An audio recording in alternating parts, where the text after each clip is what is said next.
Hello everyone, welcome back to our channel Manoj lifestyle. তোমরা সবাই কেমন আছো? আশা করি অনেক ভালো আছো। আমরা খুব একটা ভালো নেই, কারণ আমারও শরীরটা খুব একটা ভালো না, আর আমার বরেরও প্রচণ্ড দাঁতে ব্যথা। তো যাই হোক, 4-5 দিন দাঁতে ব্যথা সহ্য করার পরে ওষুধ খেয়েছি এদিক ওদিক ডাক্তারের কাছ থেকে, যে যেটা বলছে সেরকমই ওষুধ খাওয়া হয়েছে, প্লাস আরও গাছ করানোর টস দেওয়া হয়েছে, কিন্তু কোনো কিছুতেই কিছু হয়নি।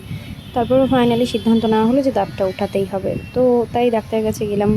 যাওয়ার পরেই এই যে ফার্স্ট ইঞ্জেকশনটা দিয়ে অবশ করছে জায়গাটা, আমার বর তো কেঁদে দিয়েছে। তারপর এত কষ্ট হয়েছে যে কি বলবো, আমারও তো প্রচণ্ড কষ্ট হচ্ছে দেখে, আমি রীতিমতন ভয় পেয়ে গেছি যে বাপরে, একটা মাড়ির মধ্যে এভাবে ইঞ্জেকশনটা দিচ্ছে, তাহলে কতটা লাগতে পারে।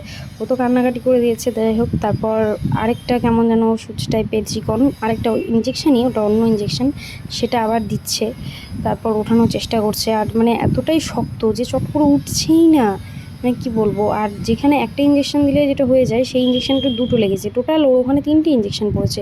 দুটো ওই কী যেন চিকন চিকন ধরনের একটা ইঞ্জেকশন, আর একটা যে বড় ইঞ্জেকশন দেখলেই এই ইঞ্জেকশনটা দুটো পড়েছে, আর ওই বড় ইঞ্জেকশনটা একটাই। আর তারপরে স্প্রে তো চলছেই। তো যাই হোক, মেন যে ব্যথাটা আছে সেইখানেই দিতে চাচ্ছিলো, আর সেই জায়গাটা বোঝাই যাচ্ছে না ঠিক কোন জায়গাটায়। তো সেই জন্য দুটো দেওয়া হয়েছে। আর এত অসুবিধা হচ্ছিলো, যখনই তুলতে যাচ্ছে ও খুব আর কি চিল্লাচিল্লি করছে, ডক্টরের হাত ধরে নিচ্ছে যে না না করো না, দাঁড়াও একটু, এই যে প্লাস দিয়ে এখনই ওঠাতে যাচ্ছে, আর ওর ভীষণ কষ্ট হচ্ছে, এখনই দেখো, করতে আর দিবে না। আমার তো দেখি খুবই খারাপ লাগছে, আমি তাও ভিডিওটা করছি। তো যাই হোক, এই যে এখন দেখো হাত ধরে নিয়েছে ডক্টরের যে না দাঁড়াও, আমি পারছি না সহ্য করতে, এত কষ্ট হচ্ছিল ওর। ও কান্না ধরেছে, বলে কি আমার এরপরে যতই ব্যথা হোক না কেন, আমি দাঁত তুলতে কোনো দিনও আসবো না। বললাম যে আমি জানতাম না যে সত্যি এতটা কষ্ট হয়। আমার মাও তুলেছে অনেক বছর আগে, মা এত বলেনি যে কষ্ট হয়েছে, আমার বাবাও তুলেছে, কষ্ট হয়নি বলেনি।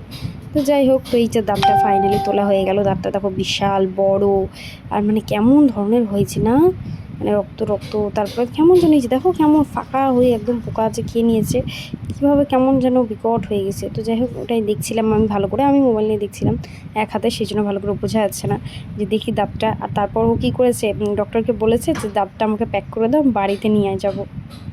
তো যাই হোক, তারপরে দাঁতটা ওকে দিয়ে দিচ্ছে প্যাক করে বাড়িতে আনার জন্য, যে মা ভাই বাবা এদেরকে দেখাবে সবাইকে।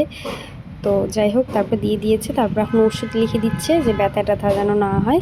আর ওখানে যেন তো বড় সেলাইও করেছে, ওই যে দেখতে পাচ্ছ কালো সুতো দিয়ে সেলাই করেছে 4-5টা। তো যাই হোক, আজকের মতো এতটুকুই। ভালো লাগলে লাইক করবে, channel subscribe. Love you all, bye by.